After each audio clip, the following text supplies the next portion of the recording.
चित्रा उपन्यास किसके द्वारा लिखा गया है? चित्रा उपन्यास जो है किसके द्वारा लिखा गया है? इस प्रश्न के लिए सही उत्तर क्या हो जाएगा? तो चित्रा उपन्यास जो है ये लिखा गया है आपका रविंद्रनाथ टैगोर जी के द्वारा। ऑप्शन नंबर ए इस प्रश्न के लिए सही उत्तर हो जाएगा। अगला प्रश्न देख लेते हैं क्या पूछा गया है। क्वेश्चन है यक अस्पा यानी कि एक घोड़े वाला सैनिक, दो अस्पा यानी कि दो घोड़े वाला सैनिक, इसको किसने प्रारंभ किया था? यक अस्पा, दो अस्पा, इस शब्द प्रणाली को किसने शुरू किया था? तो राइट आंसर हो जाएगा यक अस्पा, दो अस्पा अर्थात घोड़े वाले सैनिकों के लिए ये एक वर्ड है और ये जहांगीर ने शुरू किया था। राइट आंसर हो जाएगा जहांगीर। नेक्स्ट क्वेश्चन देखते हैं क्या पूछा गया। अगला प्रश्न ये रहा स्क्रीन पर। 10 फरवरी को पूरे भारत में कौन सा दिवस मनाया जाता है? 10 फरवरी को पूरे भारतवर्ष में कौन सा दिवस मनाया जाता है? तो राइट आंसर हो जाएगा 10 फरवरी को राष्ट्रीय स्वच्छ दिवस मनाया जाता है। ऑप्शन नंबर सी इस प्रश्न के लिए सही उत्तर हो जाएगा राष्ट्रीय स्वच्छ दिवस। नेक्स्ट क्वेश्चन देखते हैं क्या पूछा गया है। 1754 में 1754 ईस्वी में हुई पौंडीचेरी की संधि का संबंध किस युद्ध से है? 1754 में वेरी इंपॉर्टेंट क्वेश्चन है ये। 1754 ईस्वी में हुई पौंडीचेरी की संधि का संबंध किस युद्ध से है? कई लोगों को पता भी नहीं होगा कि ये कोई संधि भी थी, तो यहाँ पर सही उत्तर हो जाएगा ये जो है द्वितीय कर्नाटक युद्ध से संबंधित है। 1754 ईस्वी में हुई पौंडीचेरी की संधि का संबंध जो है द्वितीय कर्नाटक युद्ध से। ऑप्शन नंबर डी यहाँ सही उत्तर हो जाएगा। नेक्स्ट क्वेश्चन देखते हैं क्या पूछा गया है।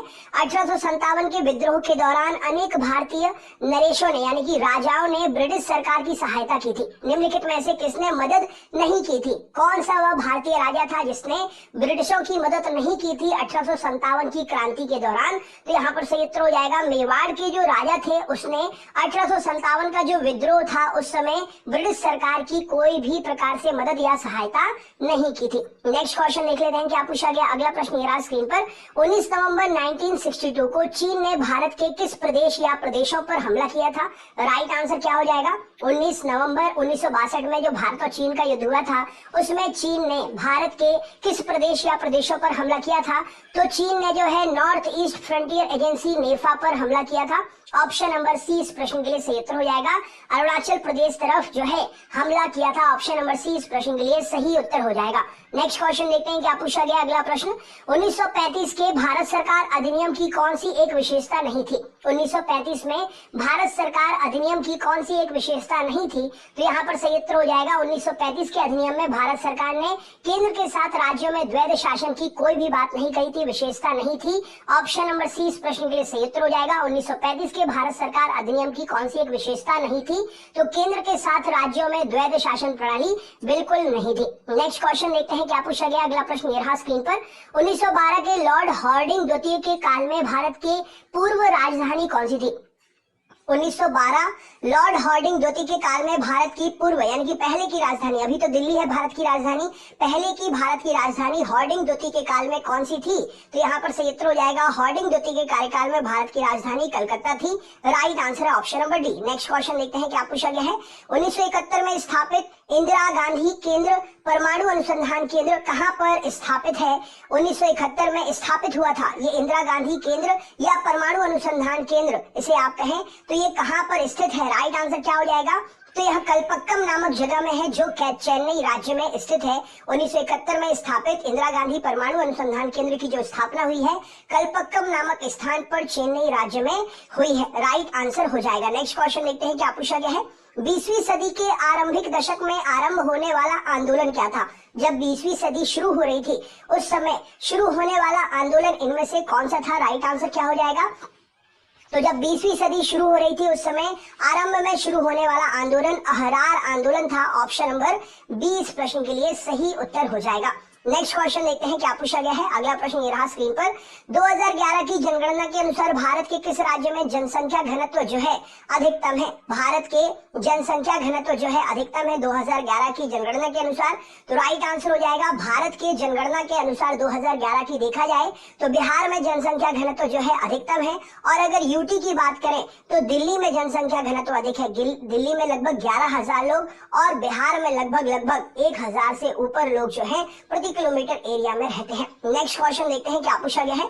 अगला प्रश्न ये रहा स्क्रीन पर। 2011 की जनगणना के अनुसार सर्वाधिक साक्षरता केरल में है और उसके बाद दूसरे नंबर पर साक्षर राज्य कौन सा है? राइट आंसर क्या हो जाएगा? तो 2011 की जनगणना के अनुसार सबसे साक्षर राज्य जो है केरल है और उसके बाद अगर साक्षरता की बात करें तो मिजोरम आता है। राइट आंसर हो जाएगा ऑप्शन नंबर सी इस प्रश्न के लिए सही उत्तर हो जाएगा। अगले प्रश्न पर चलते हैं। अगला प्रश्न क्या है, ये रहा स्क्रीन पर। अनुच्छेद 339 अर्थात अनुच्छेद 239A और 240 में संशोधन के उपरांत किस राज्य का गठन किया गया था? तो अनुच्छेद 239A और अनुच्छेद 240 में संशोधन के उपरांत जो है अरुणाचल प्रदेश का गठन हुआ था। राइट आंसर हो जाएगा अरुणाचल प्रदेश की राजधानी कमेंट बॉक्स में है आपको बतानी। नेक्स्ट क्वेश्चन देखते हैं क्या पूछा गया। अगला प्रश्न ये रहा स्क्रीन पर। अंतर्राष्ट्रीय ओलंपिक समिति की प्रथम भारतीय महिला सदस्य कौन है? अंतर्राष्ट्रीय ओलंपिक समिति की प्रथम भारतीय महिला सदस्य कौन है? तो राइट आंसर हो जाएगा पहली भारतीय महिला सदस्य अंतर्राष्ट्रीय ओलंपिक समिति की बनी है नीता अंबानी जी। ऑप्शन नंबर ए इस प्रश्न के लिए सही उत्तर हो जाएगा। नेक्स्ट क्वेश्चन देख लेते हैं क्या पूछा गया। अगला प्रश्न, अन्नपूर्णा योजना किस वर्ष कार्यान्वित की गई थी? अन्नपूर्णा योजना अन्न से संबंधित है, भोजन से संबंधित है और ये योजना जो है किस वर्ष शुरू हुई थी? तो सन 2000 में। ऑप्शन नंबर बी इस प्रश्न के लिए सही उत्तर हो जाएगा। अन्नपूर्णा योजना जो है सन 2000 में शुरू हुई थी। नेक्स्ट क्वेश्चन देखते हैं क्या पूछा गया। अगला प्रश्न ये रहा स्क्रीन पर।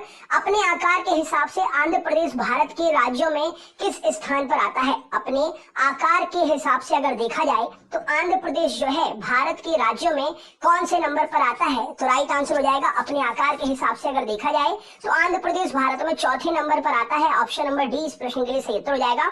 आंध्र प्रदेश के गवर्नर जनरल कौन है? कमेंट बॉक्स में आपको बताना है। अगला क्वेश्चन देखते हैं। अल्बुकर्क ने गोवा को 1510 ईस्वी में किससे छीन लिया था? अल्बुकर्क ने गोवा को 1510 ईस्वी में किससे छीन लिया था? राइट आंसर क्या है इस प्रश्न के लिए? तो अल्बुकर्क ने 1510 में गोवा को बीजापुर के सुल्तान से छीना था। राइट आंसर हो जाएगा ऑप्शन नंबर डी इस प्रश्न के लिए सही उत्तर है। नेक्स्ट क्वेश्चन देखते हैं। आज भी भारत में हेनसांग को याद करने का मुख्य कारण क्या है?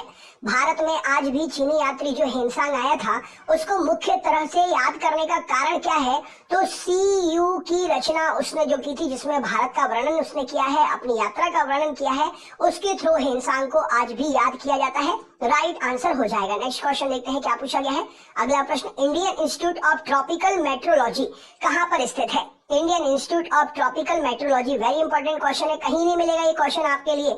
एग्जाम में आए हुए क्वेश्चन मेनली आपके लिए कराए जा रहे हैं। इस वीडियो को शेयर कर देना, ज्यादा से ज्यादा दुआएं मिलेगी आपको। Indian institute of tropical metrology कहाँ पर है? तो ये पुणे में है। ऑप्शन नंबर सी इस प्रश्न के लिए सही उत्तर हो जाएगा। नेक्स्ट क्वेश्चन देखते हैं। इंडियन आर्मी का मुख्यालय किस शहर में है? इन चार ऑप्शन में से आपको बताना है। इंडियन आर्मी का मुख्यालय जो है किस शहर में है? तो यहाँ पर सही उत्तर हो जाएगा नई दिल्ली में इंडियन आर्मी का मुख्यालय है। अगला प्रश्न देख लेते हैं क्या पूछा गया है। इंडिया फॉर इंडियन नामक पुस्तक के लेखक कौन थे? इंडिया फॉर इंडियन नामक पुस्तक के लेखक कौन थे? तो राइट आंसर हो जाएगा चितरंजन दास। इस प्रश्न के लिए सही उत्तर हो जाएगा इंडिया फॉर इंडियन नामक पुस्तक के लेखक थे। नेक्स्ट क्वेश्चन देखते हैं क्या पूछा गया। अगला प्रश्न ये रहा स्क्रीन पर। इंडियन लिबरल फेडरेशन के संस्थापक कौन थे? इंडियन लिबरल फेडरेशन के संस्थापक कौन थे? तो इंडियन लिबरल फेडरेशन के संस्थापक महात्मा गांधी जी। इस प्रश्न के लिए सही उत्तर हो जाएगा ऑप्शन नंबर सी इस प्रश्न के लिए सही उत्तर है। नेक्स्ट क्वेश्चन देख लेते हैं क्या पूछा गया है। इतिहासकारों के मुताबिक भारत के किस राज्य में प्राचीनतम गौशाला के साक्ष्य मिले हैं? तो इतिहासकारों के मुताबिक भारत में प्राचीनतम गौशाला के साक्ष्य जो है कहां से मिले हैं? उत्तर प्रदेश से मिले हैं। ऑप्शन नंबर सी इस प्रश्न के लिए सही उत्तर हो जाएगा। नेक्स्ट क्वेश्चन देखते हैं क्या पूछा गया। अगला प्रश्न, इतावली यानी कि इटली का यात्री निकोलो द कॉन्टी जो कि 1420 से 1421 के दौरान भारत आया था, विजयनगर सम्राट के शासनकाल में विजयनगर की यात्रा की थी। तो वो कौन सा सम्राट था उस समय विजयनगर में जिसके शासनकाल में इसने निकोल कॉन्टी ने इटली के यात्री ने यात्रा की थी? तो राइट आंसर हो जाएगा देवराय प्रथम का उस समय शासन था। राइट आंसर है ऑप्शन नंबर सी इस प्रश्न के लिए सही उत्तर है। नेक्स्ट क्वेश्चन देखते हैं। इनमें से किसमें जैतून की कृषि का अध्ययन किया जाता है? जैतून की कृषि का अध्ययन किसमें करते हैं? तो ऑलिवो कल्चर में जैतून की कृषि का अध्ययन करते हैं। ऑप्शन नंबर सी इस प्रश्न के लिए सही उत्तर हो जाएगा। नेक्स्ट क्वेश्चन देख लेते हैं क्या पूछा गया है। इनमें से किन दो शासकों के बीच चौसा का युद्ध हुआ था? इनमें से किन दो शासकों के बीच चौसा का युद्ध हुआ था? तो हुमायूं और शेरशाह के बीच में चौसा का युद्ध हुआ था। ऑप्शन नंबर बी इस प्रश्न के लिए सही उत्तर हो जाएगा। नेक्स्ट क्वेश्चन देख लेते हैं क्या पूछा गया है। इनमें से कितने वर्ष के अंतराल में विश्व शतरंज चैंपियनशिप होती है? इनमें से कितने वर्ष के अंतराल में विश्व शतरंज चैंपियनशिप होती है? तो यहाँ पर सही उत्तर हो जाएगा 2 वर्ष के अंतराल में। राइट आंसर हो जाएगा 2 वर्ष के अंतराल में विश्व शतरंज चैंपियनशिप जो है होती है। नेक्स्ट क्वेश्चन देख लेते हैं क्या पूछा गया है। अगला प्रश्न, इनमें से किस प्रकार की व्यवस्था भारत में है? राइट आंसर क्या हो जाएगा? तो भारत में मिश्रित व्यवस्था है। ऑप्शन नंबर बी यहाँ पर सही उत्तर हो जाएगा। भारत में जो है मिश्रित व्यवस्था देखने को मिलती है।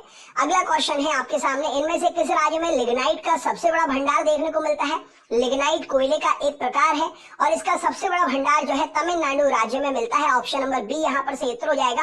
राइट आंसर है। नेक्स्ट क्वेश्चन देखते हैं क्या पूछा गया है। अगला प्रश्न ये रहा स्क्रीन पर, इनमें से किस राज्य में मुल्ला पेरियार बांध स्थित है? मुल्ला पेरियार बांध जो है इनमें से किस राज्य में है? तो राइट आंसर हो जाएगा मुल्ला पेरियार बांध जो है केरल में है। ऑप्शन नंबर बी इस प्रश्न के लिए सही उत्तर हो जाएगा। और ये आपका सरप्राइज क्वेश्चन है, इसका आंसर आप मुझे कमेंट बॉक्स में शेयर करिए। इनमें से किसे शेर ए पंजाब के उपनाम से जाना जाता है? अगर आप चैनल पर नए हैं तो चैनल को सब्सक्राइब जरूर कर लेना, बेल आइकन ऑन करके ऑल वाला नोटिफिकेशन ऑन कर लेना, जिससे आपको हमारे सभी वीडियोस मिले।